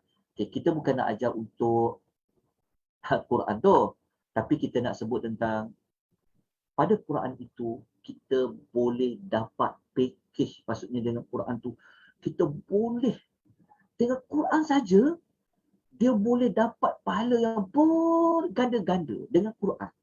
Caranya macam mana? Pilih pada waktu yang banyak gandaan pahala, dibaca pada waktu malam, kan? Waktu solat, lepas tu cara bacanya pula. Kan daripada Quran tu kelebihannya banyak. Daripada Quran tu kelebihan dia boleh berangkai. Tapi kita kena pandai. Kena ada ilmu. Itu maklumat dia. Kemudian kita sambung dengan syafaat tentang Quran tadi. Yang kita belajar syafaat Quran tadi umum kan. Kita belajar umum Quran ni bagi syafaat. Okay, sekarang saya tunjukkan contoh hadis Nabi yang menunjukkan baca Quran waktu malam tu sendiri. Secara tak langsung hadis ni dia menyebut tentang Quran tu bagi syafaat. Tetapi kita tengok hadis ni disebut Quran bagi syafaat waktu malam. Bukan maknanya baca Quran waktu siang tu tak bagi syafaat. Tak. bila-bila Quran tu dia akan bagi syafaat. Dia dapat kalimah syafaat tu. Tapi apabila Nabi menyebutkan syafaat Quran yang baca waktu malam tu, dia akan menunjukkan tentang Nabi nak bagi, nak menunjukkan tentang apa tu. Clue dia nak menunjukkan kepada apa? Nak menunjukkan kepada baca Quran waktu malam ni, dia tak sama baca pada waktu siang. Dia nak menunjukkan akan keafdalian ni juga. Okay, mari kita baca hadis ni. Kita tengok hadis ni. Hadis ni, macam mana Quran tu dia bagi syafaat kepada kita. Kalau yang kita baca sebelum ni, Al-Baqarah dengan Al-Imran, dia akan berada di depan kita, akan berujar dengan Allah. Sekarang kita tengok pula hadis yang lebih spesifik lagi, macam mana Quran yang dibaca pada waktu malam. Sebab tadi kita kupas, baca Quran waktu malam, paling terbaik, kan? Kemudian baca ketika solat malam pula, paling terbaik lagi. Jadi hadis ini menerangkan kepada kita tentang syafaat Al-Quran. Jadi kita baca hadis ni. Hadis ni pertama kita kena tengok dulu. Semua orang bawa hadis. Ramai orang datangkan hadis. Cuma hadis ni kena tahu dulu sumber hadis ni dari mana dan status hadis ni. Okey, hadis ni pertama kita kena tahu dulu. Hadis ni dia status hadis ni adalah hadis hasan sahih. Pertama dia hasan sahih. Hadis ni dia riwayat Imam Ahmad. Okey, At-Tabrani dalam Al-Kabir. Okey, hadis ni disahihkan oleh Syekh Al-Albani dalam kitab Targhib wa Targhib. Okey, jadi kita tahu sumber dia dulu. Okey, sebab kita nak beramal, kita kena tahu sumber dia. Okey, betul lah hadis. Tapi hadis tu statusnya apa? Okey, kita kata hadis ni dia bukan lemah, dia bukan dhaif. Walaupun kita sebut awal-awal tadi, memang hadis-hadis lemah ni diberikan ruang kelonggaran dalam bab-bab nak bagi motivasi dekat diri, nak buat amal ni. Tapi kita sebut tadi, hadis yang tak lemah kan banyak. Kenapa kita perlu memilih yang lemah? Jadi hadis ni hasan sahih. Okay, mari kita bacakan dulu intipati hadis ni. Adakah kita layak? Adakah kita seperti mana hadis ni? Mari kita baca hadis ni. Sabda Nabi SAW. Nabi kata, "As-siyamu wal Qur'anu yashfa'ani li'abdi yaumal qiyamah." Puasa dan Al-Quran akan datang pada hari kiamat untuk mensyafaati hamba. Rupa-rupanya puasa pun boleh bagi syafaat. Bukan Quran saja. Tapi kita belum lagi belajar secara lanjut tentang puasa saja. Itu kemudian kita akan cerita kelebihan puasa. Okey. Nabi kata, Nabi SAW sabda, puasa dengan Al-Quran, dia akan bagi syafaat nanti kepada manusia di hari akhirat. Maka puasa cakap dulu. Puasa akan berkata terlebih dahulu. Puasa kata apa? As-siyamu ayyu rabbi. Puasa kata, wahai Rabb. Dia kata, wahai Tuhan. Lepas tu saya sebut tadi pada tuan-puan, ingat tak? Yang amal bertukar menjadi orang dalam kubur kan. Nanti di hari akhirat, puasa ni Allah tukar dia. Menjadi sesuatu yang kita boleh nampak dia. Lepas tu, masa dekat dunia ni, Allah tak buka hijab. Allah dekat dunia ni, kita tak dapat pegang pahala puasa kita. Tak macam kita pegang duit. Duit kita dapat pegang, kita dapat bau, kita boleh nampak. Boleh tengok nombor dia dekat akaun. Kan? Pahala kita tak nampak. Kita tak ada bau dia, kita tak ada pegang dia. Tapi apabila kita nak mati, kita masuk dalam kubur, kita akan tahu nanti. Oh, rupa-rupanya amal aku ni ada bertukar menjadi manusia sebut tadi tu. Di hari akhirat, dia akan bertemu dengan Allah, dia akan cakap, puasa cakap, ya Rabbku, aku telah mencegah dia. Puasa kata, aku ni sebagai puasa ni telah mencegah dia daripada makan dan minum di siang hari. Dia kata, mana'tu at-ta'ama wasyahawati bin nahar fasyaffi'ni. Dia kata, fasyaffi'ni fihi. Lepas tu dia kata, izinkanlah aku bagi syafaat kepadanya. Izinkanlah aku memberikan syafaat. Maksudnya puasa kata apa? Dia kata, ya Allah, ya Tuhanku, dia kata, dia ni disebabkan akulah, disebabkan dia nak berpuasa lah, disebabkan akulah. Kan dia sampai tak makan pada waktu siang, dia tahan daripada minum pada waktu siang. Oleh sebab itu, ya Allah, berilah izin kepada aku untuk aku beri syafaat kepada dia. Maknanya jadikanlah aku ni sebagai penolong untuk dia. Puasa cakap. Lepas tu Al-Quran pula cakap. Al-Quran pula berkata kepada Allah Azza wa Jalla. Quran kata apa?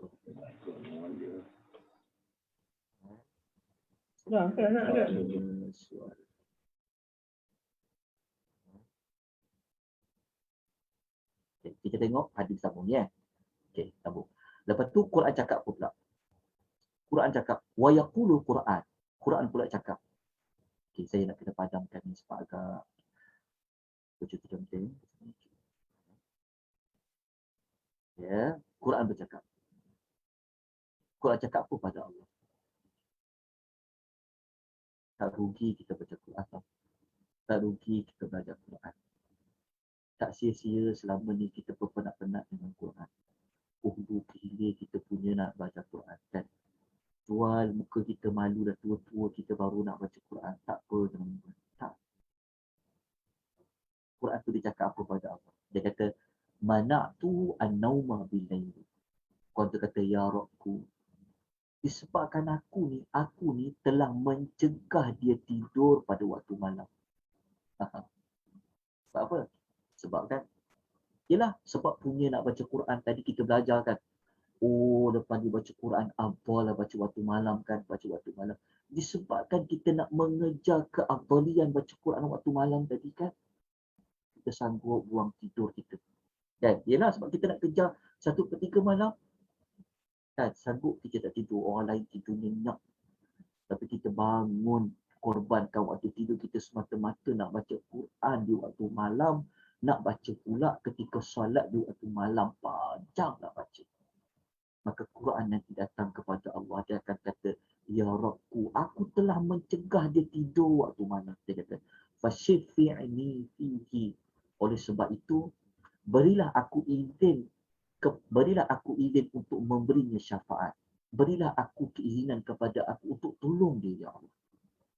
Tolong tadi tu yang saya sebut mula-mula tadi, syafaat tadi. Yang permulaan kuliah tadi kan, penisan kita dah kata, syafaat ini sama ada dia tolong kita dari sudut nak menaikkan darjat kita ke, sama ada nak jauhkan kita daripada neraka ke, dan sebagainya. Itulah namanya syafaat. Kan kalau kita darjat kita contoh kan, kita masuk syurga disebab kita dapat tingkatan 1 je, kita dapat low class paling bawah sekali. Contoh, tapi disebabkan Quran bagi syafaat, Quran itu akan naikkan kita. Disebabkan dia ni, Quran akan naikkan kita kepada tingkatan yang lebih tinggi. Tingkatan lebih tinggi itulah salah satu maksud syafaat. Dah jelas tak? Jadi Quran ni dia akan tolong. Tapi dekat sini, lepas tu kita baca hadis tu, Nabi kata apa? Qala fayushaffa'ani. Maka keduanya pun memberikan syafaat kepada Allah. Tengok tempat. Tapi dekat sini kita nak tengok dalam masa yang sama kita dapat belajar perkataan mencegahnya dari tidur di waktu malam. Menunjukkan bahawasanya Quran tu dibaca pada waktu malam. Bukanlah, tuan-tuan ingat ya, jangan sekali-kali kita memperkecilkan orang baca Quran waktu siang. Tak. Bagus baca Quran tu waktu bila-bila. Kita janganlah bertangguh. Sebab kita tahu kita ni mati bila. Jangan pula lepas ni kita tak naklah baca Quran lepas zuhur, tak naklah baca Quran lepas asar. Jangan tinggalkan. Kita baca juga. Cuma kalau kita dapat waktu malam tu jangan tinggalkan. Kerana ia lebih afdal. Okay. Jadi dekat sini kita dah dapat belajar juga tentang kelebihan Al-Quran pada beri syafaat. Kan baca pula Quran pada waktu malam. Okay. Kita pergi kepada hadis yang berikutnya. Ada waktu lagi kan? Sikit. Okay. Hadis ni dia masih lagi cerita baca Quran di waktu malam. Baca pula ketika solat. Kita lihat hadis ni, kelebihan dia. Maknanya kita belajar ni sebenarnya Quran ni daripada kita belajar baca Quran ni dia banyak kelebihan lah. Dari kita belajar. Kan? Dia seperti buka kita package dia macam daripada Quran saja. Oh, keuntungan dia sangat besar. Jadi kita baca pada hadis ni dia akan menggalakkan kita untuk baca Quran ketika solat. Satu malam pula. Jadi kita baca hadis ni. Hadis ni sebenarnya dia datang daripada Abu Hurairah radhiyallahu anhu. Nabi SAW bersabda. Ya, Nabi kata, ayuhibbu ahadukum idza raja'a ila ahlihi ay yajida fihi thalathata khilafatin 'idhamin simanin. Kita baca terjemahan terus ya, untuk jimatkan waktu kita. Nabi SAW bersabda yang bermaksud, apakah salah seorang dari kamu suka jika dia kembali kepada keluarganya, dia mendapatkan 3 unta hamil yang gemuk. Maksudnya dia keluar satu hari tu, okey, musafir, dia keluar satu hari tu, tiba-tiba dia balik, kan, dia keluar nak cari nafkah, kan, tiba-tiba dia balik, ada 3 unta hamil yang gemuk. Suka tak kita macam tu? Macam kita lah, kerja susah-susah, kan, tiba-tiba ada orang hantar cek pada kita, kan, bonus, ada orang bagi duit pada kita. Kita punya bekerja sebulan yang dapat gaji tu, tiba-tiba ada orang hantar cek yang boleh guna dengan nilai gaji kita tadi tu untuk. Suka tak kita? Tentulah kan. Maka Nabi tanya para sahabat, suka tak kamu? Jika kamu balik kepada keluarga kamu, kamu dapat 3 unta hamil yang gemuk. 3 unta bukan jantan, tapi unta hamil. Maknanya apa? Unta tu boleh beranak lagi. Bukan seekor, tapi 3 ekor. Sahabat jawab apa? Sahabat jawab, na'am, ya sudah tentu kami nak lah. Maka Nabi kata 3 ayat yang kamu baca di dalam solat lebih baik daripada 3 unta hamil yang gemuk. Maknanya hadis ini menunjukkan baca Quran ketika bila kita solat. Tak faham tak? Ada orang, dia memang cepat nak habis solat, janji baca Fatihah. Betul tak? Kita kadang-kadang, saya sebut dekat diri saya jugalah.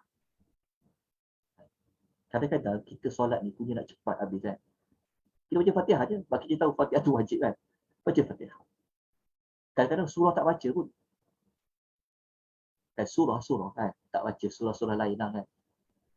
Tapi kalau kita baca hadis ni, siapa yang suka style jenis baca Fatihah je, tak nak baca surah lain kan. Yalah kita sembahyang turun kan, rakaat pertama baca Fatihah. Kan, lepas tu turun rukuk. Kan, tak nak baca surah lain kan. Kalau kita baca hadis ni, kita telah kerugian banyak. Sebab hadis ni Nabi kata apa? 3 ayat. Yang kamu baca dalam solat tu lebih baik daripada 3 unta hamil yang gemuk. Ya Allah. Kalau kita bersedekah tuan-tuan, kalau kita nak bersedekah dengan 3 unta betina, ya Allah, banyaknya pahala. Maknanya kalau 3 ayat, kalau kita hafal surah Inna a'tainakal kautsar 3 ayat, ataupun kita baca surah Idza ja'a nasrullahi wal fathi kan 3 ayat, ataupun kita baca wal asri 3 ayat. 3 ayat yang kita baca tu lebih baik daripada 3 unta hamil yang gemuk. Hadis riwayat Muslim. Hadis ni Al-Imam Nawawi dia tulis hadis ni di bawah bab apa tahu? Bab keutamaan membaca Al-Quran pada waktu salat. Ini tajuk kelebihan Quran lah. Tapi kelebihan Quran tu dibaca ketika solat. Tengok tak kelebihan dia banyak. So lepas ni, siapa yang hafal 4 ayat, bacalah 4 ayat. Lagi-lagi tinggi daripada 3 ayat. Siapa yang baca surah yang ada 5 ayat, dia bacalah 5 ayat. Siapa yang dihafal surah yang ada 30 ayat, 30 ayat macam Sajadah ke, Al-Mulk ke, kan? Dia baca surah Al-Fajr ke, lagi baik. Kalau dia baca yang ada 200 ayat, Cak Ali Imran, lagi baik kan? Contoh. Jadi kita baca satu lagi hadis Nabi sebagai penutupnya. Ada lagi kita baca Quran, lepas tu kita tutup. Hadis yang ini, yang berikutnya, daripada Abdullah bin Amr radhiyallahu anhuma, Abdullah bin Amr al-Aus radhiyallahu anhuma, Nabi SAW bersabda. Dia baca Quran. Lepas ni kita dah mula berdiri dalam solat tu lama sikit. Sebab apa? Sebab nak kita baca ayat Quran, tak nak cepat habis solat kan. Tambah-tambah lagi solat pada waktu malam. Tengok ayat ni. Hadis ni dia terpakai pada semua ya. Waktu malam pun dapat, solat waktu siang pun dapat, solat sunat pun dapat, apatah lagi kalau solat wajib dah dapat.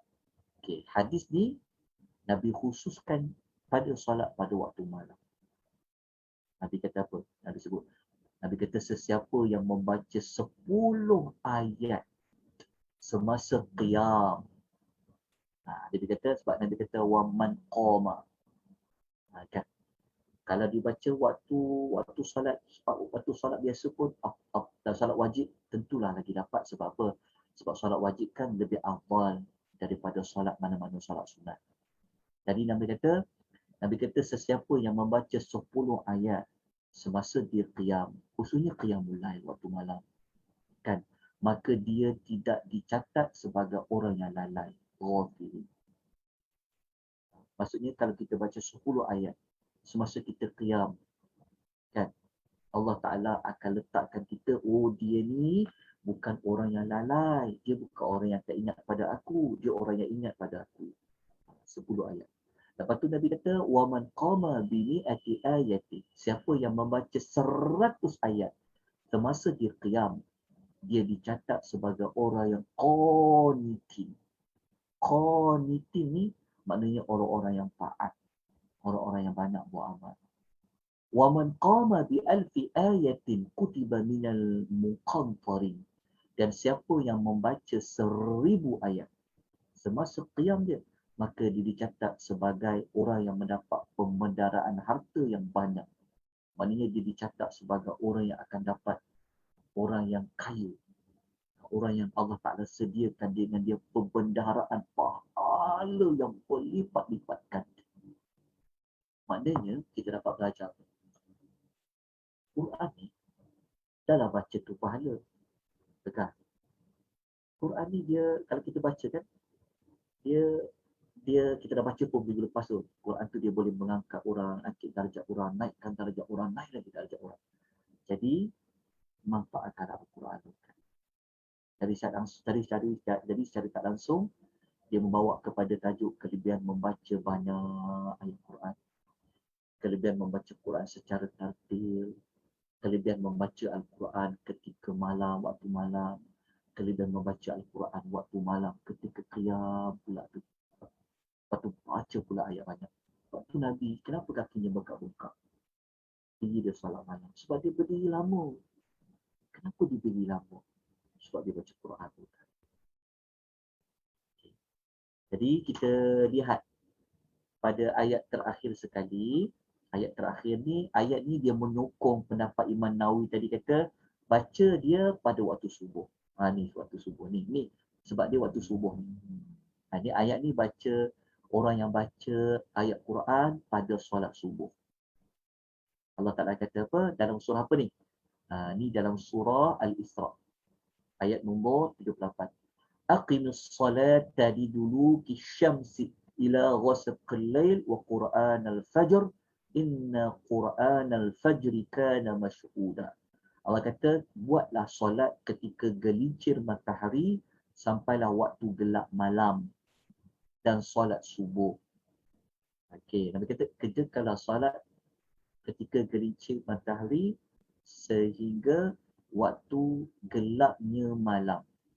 Dan kerjakanlah Quran dan Fajr sini tuan-tuan ya. Perkataan dia gini. Kita kena catat ya. Quran dan Fajr dekat sini.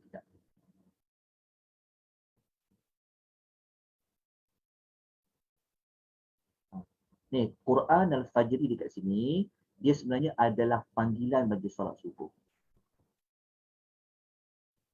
Quran dekat sini bukanlah maksudnya Quran itu sendiri. Tapi Quran al-Fajri maksudnya solat subuh. Solat subuh tu kan kita baca Al-Quran padanya. Maknanya solat subuh ni merupakan solat, Tuhan kata apa? Inna Quran al-Fajr. Dia kata sesungguhnya Quran al-Fajr maksudnya solat subuh. Solat subuh itu kana masyhuda. Dia disaksikan. Disaksikan oleh siapa? Oleh para malaikat. Maknanya Quran yang kita baca pada solat subuh ni ia akan disaksikan oleh para malaikat yang Allah tugaskan waktu asar dengan waktu subuh. Maknanya ini juga menunjukkan kelebihan pada solat subuh. InsyaAllah nanti kita akan sampai kepada tajuk kelebihan solat subuh sahaja. Kita akan belajar pada tajuk kelebihan waktu subuh. Itu kita masuk tajuk yang khas. Salah satu dalil yang kita akan gunakan waktu subuh ni, kelebihan dia apa kalau kita beramal? Apa kelebihan dia? Solat subuh ni, salah satu kelebihannya adalah waktu solat itu dikerjakan, malaikat menyaksikan. Allah Ta'ala ni maha saksi. Tapi bayangkan, apabila solat subuh kita buat itu, para malaikat nanti waktu dia naik pada Allah, tiap-tiap dia naik pada Allah atas subuh tau.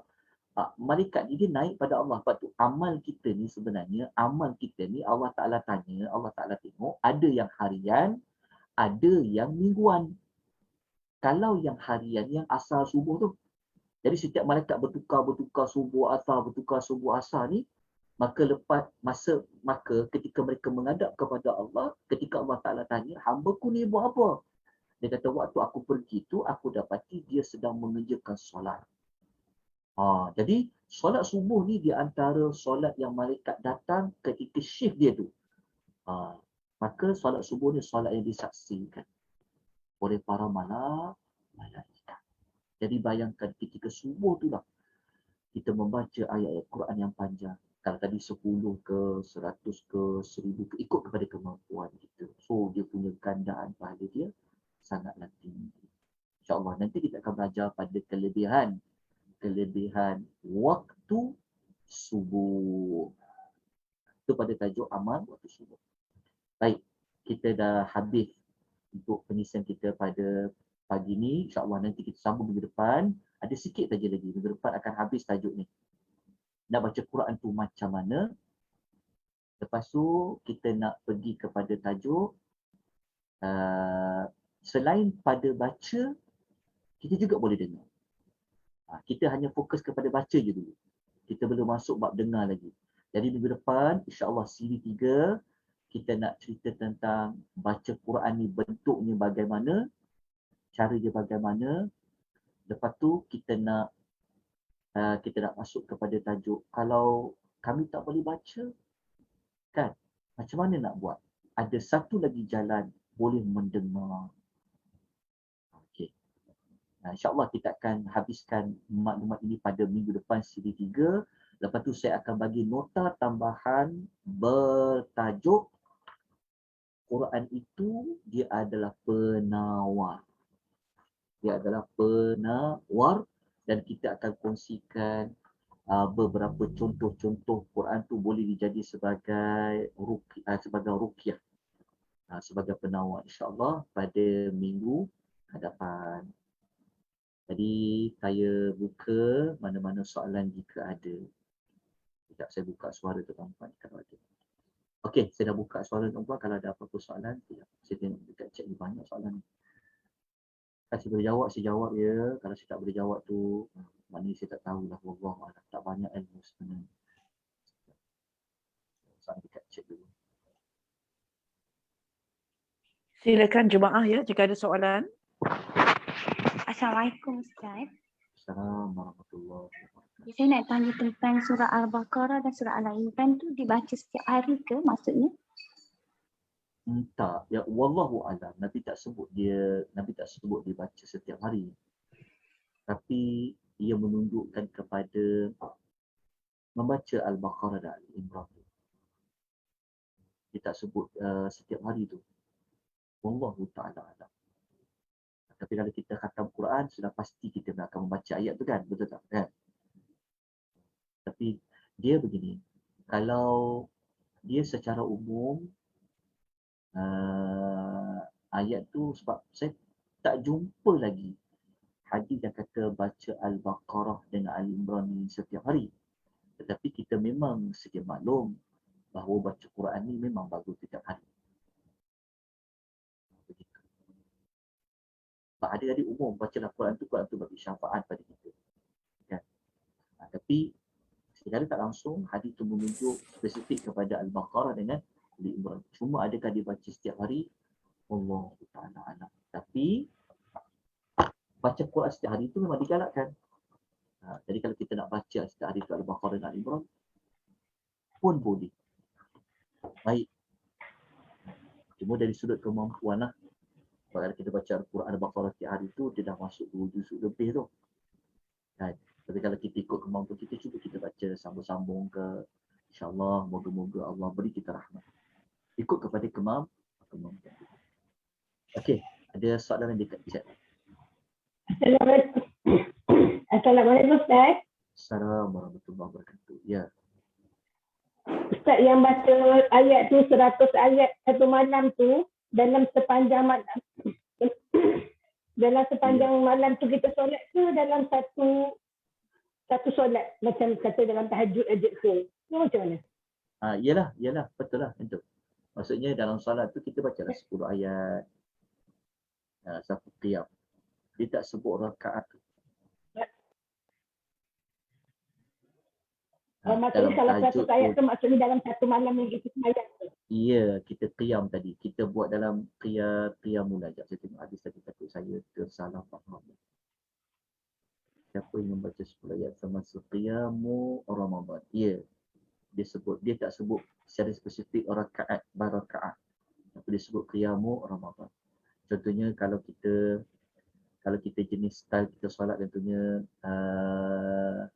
2 tahajud, 3 witir contohlah kan. So kita pastikan kita baca 10 kurangnya 10 ayat. Ataupun kita kalau kita boleh buat 3 rakaat tu 1 ayat pun boleh dikira tu sebab Nabi sebut umum, Nabi sebut qiyam. Ya, wallahu ta'ala. Okey. Lepas tu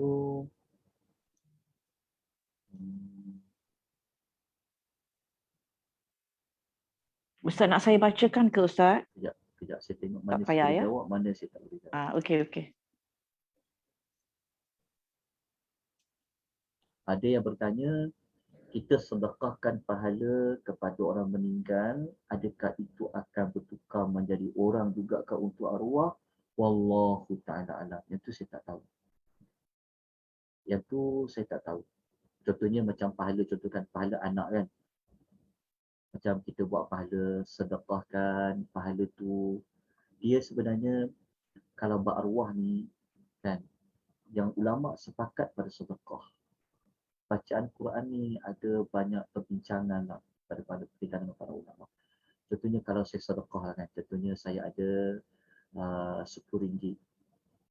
Saya sedekahkan RM10 ni niatnya atas untuk roh bapa saya. Jadi adakah RM10 ni dia bertukar menjadi orang seperti kita baca hadis tadi mula-mula, wallahu ta'ala, yang tu saya tak tahu. Adakah RM10 tadi tu kubur ayah saya dia gelap, Allah Ta'ala terangkan ke dengan cahaya pun kita tak tahu. Macam mana bentuk pahala itu Allah Ta'ala beri manfaat tu kepada si mati, wallahu ta'ala alam. Kan, adakah kuburnya makin terang ke, adakah daripada pahala itu boleh memberhentikan azab kubur ke, wallahu ta'ala alam. Yang tu saya tak tahu sebab setakat dapatan saya membaca tajuk-tajuk tentang alam barzah tu, alam kubur tu tak dinyatakan dalam bentuk yang spesifik. Macam mana pahala tu boleh tolong kita secara spesifik dia. Cuma yang kita dipahami tadi, memang pahala ni dia memang untuk elak daripada azab, tu betul. Tapi cara tu macam mana, bentuk bagaimana, wallahu ta'ala alam. Saya tak dapat jawab soalan tu. Okey. Soalan lain. Nabi Muhammad SAW baca tak doa kunut dalam solat subuh? Dia sebenarnya pasal Nabi baca kunut dalam solat subuh ni berlaku perselisihan pendapat di kalangan para ulama. Nabi pernah baca kunut dalam subuh tu dikaitkan dengan kisah kunut nazilah. Dia baca kunut. Tapi kalau pasal witir tu lain. Ni soalan tu beza. Kalau solat subuh dengan kunut dalam witir berbeza. Dalam kunut dalam solat witir tu bila-bila boleh baca. Witir malam keberapa tu dia boleh baca. Tapi kunut untuk khas solat subuh ni, dia yang ulama sepakat dia memang dikaitkan dengan cerita yang Nabi doa untuk kunut nazilah tu. Cuma adakah kunut itu sebab Nabi baca tu dia tidak selama-lamanya. Jadi daripada isu itulah yang para ulama membincangkan. Adakah kunut subuh itu dia terpakai juga dibaca pada setiap hari ataupun hanya kerana kes-kes tertentu saja seperti mana yang Nabi bacakan tu. Jadi dalam mazhab Imam Syafi'i mengatakan kunut subuh tu dibacalah. Kunut ni kan dia juga adalah doa. Allahumma hdini fi man hadait wa afini fi man afait. Dia adalah doa dekat situ. Dia ada khilaf lah di kalangan mazhab. Antara mazhab Imam Ahmad dan sebagainya. Wallahu ta'ala a'lam. Tapi kalau kita jadi makmum, kita ikut dia imam. Dia sebenarnya kunut ni kita tak perlulah kita nak jadi isu yang polemiknya. Isu kunut ni dia isu yang dia terbuka kepada perbincangan sebenarnya. Kalau kita nak kunut subuh pun boleh. Kalau kita tak nak kunut subuh pun boleh sebenarnya. Dia tidaklah membatalkan solat kita. Cuma kita kena pandai. Kalau kita jadi imam, di Malaysia ni memang panduan untuk kita. Kita tak kata bermazhab tu jadi sampai wajib. Okay? Tapi kita menyatakan panduan. Kita nak faham agama ni perlu ada panduan. Maka di Malaysia, panduan kita memahami perjalanan fiqh, hukum hakam agama ni, kita merujuk kepada pendapat yang dikemukakan oleh Al-Imam Syafi'i, anak-anak murid dia dan sebagainya. Maka kunut tu dikaitkan dengan mazhab Imam Syafi'i. Okey. Jadi kalau kita jadi makmum, kalau kita tak berpegang kunut tu ada, maka kita janganlah pula membida'ahkan orang tak baca kunut tu. Begitu juga dengan orang yang mengatakan kunut. Kalau orang tu dia tak baca kunut, imam tu tak baca kunut, tu jadi makmum, jangan pula kita menyesatkan imam yang tak baca kunut tu. Jadi kena hati-hati. Cuma kalau kita jadi imam, masyarakat kita ni kan tambah lagi sebanyak kampung-kampung yang orang tak tahu tentang perbezaan mazhab ni, maka kita janganlah buat benda yang mengejut pula. Maka boleh je kita baca kunut. Anggap dia sebagai doa. Bagi siapa-siapa yang pegang kunut tu tak ada. Jadi kita kena pandai lah. Jadi itulah jawapan yang boleh saya berikan. Nak mentarjihkan. Maksudnya nak mengatakan yang mana yang terpakai. Wallahu ta'ala. Saya bukanlah orang yang ada ilmu untuk mengatakan pendapat mazhab ni lebih tepat yang tak baca kunut berbanding dengan yang membaca kunut. Jadi kita berlapang dada. Okey, kita anggap saja kunut itu dia adalah doa. Bagi kita yang tak menganggap kunut tu ada, kita boleh anggap kunut tu dia adalah doa. Sebab doa memang digalakkan membaca setiap kali solat. Jadi masyarakat pun boleh menjadi tenang, tak jadi polemik dalam bab kunut ketika solat subuh. Wallahu ta'ala a'lam. Saya rasa ni, Ustaz, dalam tu ada last question Ustaz. Dekat dalam chat ya. Mungkin itu soalan terakhir kot kita nak tutup lah kan.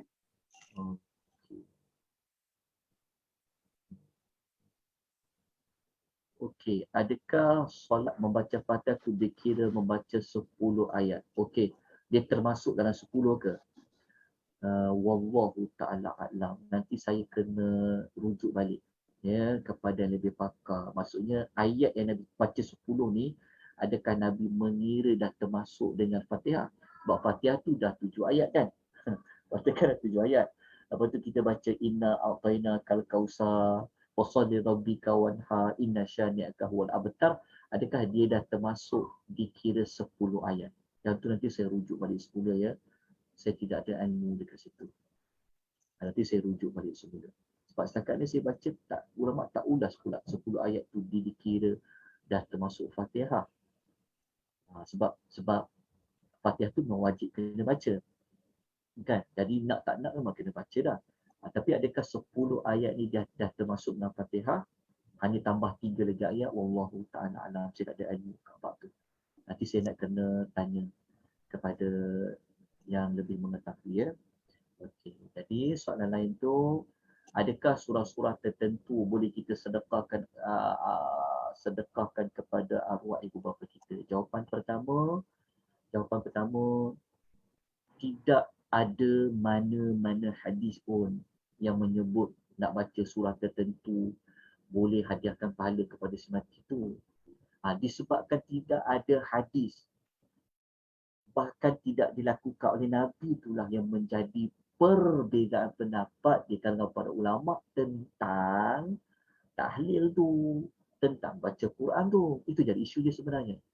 Kenapa ada isu kata bid'ah, ada isu kata sampai, ada isu sampai. Kenapa boleh jadi polemik? Kenapa boleh jadi macam perbezaan pendapat? Kerana tidak pernah dilakukan oleh Nabi, tak pernah disuruh pun oleh Nabi, tak pernah dibuat oleh Nabi. Itu menjadi, sebab kalau Nabi dah buat senang, betul tak? Nabi buat selesai masalah, tutup kes kan, close case, tak perlu dipanjangkan. Tapi sebab tidak ada, itulah sebenarnya yang menyebabkan berlakunya perbezaan pendapat di kalangan para alim ulama. Kat situ. Oleh sebab kerana tidak ada hadis, okay, bahkan tidak ada pun kata-kata di kalangan para sahabat, di kalangan para tabi'in pun dalam bab ayat tadi, maka kita pun tak tahu nak jawab soalan, nak jawab bagaimana. Okay, nak baca surah apa? Wallahu ta'ala a'lam. Wallahu ta'ala a'lam. Tak ada disebut secara spesifik.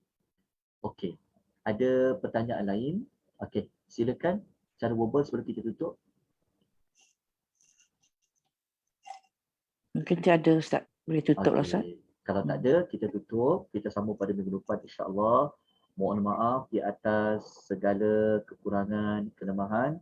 Mana-mana soalan yang saya tak mampu nak jawab tu, nanti boleh rujuk pada mana-mana alim ulama yang lebih mahir, yang lebih mengetahui. Kan? Dan kalau ada mana-mana pendapat saya, jawapan saya yang tersalah dan tersilap, tolong maklumkan pada saya, ya, pada siapa-siapa yang mendengar, yang melihat cara rakaman dan sebagainya, ya, kerana ilmu saya hanya sebut setakat mana yang saya tahu. Banyak lagi yang saya tidak tahu. Jadi yang banyak saya tak tahu itulah, kalau tuan-tuan lebih mengetahui, tolong maklumkan. Moga-moga kita sama-sama dapat manfaat. Aku qouli hadza wa astaghfirullahal azim wa billahi taufiq wal hidayah. Wassalamualaikum warahmatullahi wabarakatuh. Terima kasih banyak-banyak kepada pihak Persatuan Wanita Islam. Terima kasih Ustaz. Terima kasih Ustaz.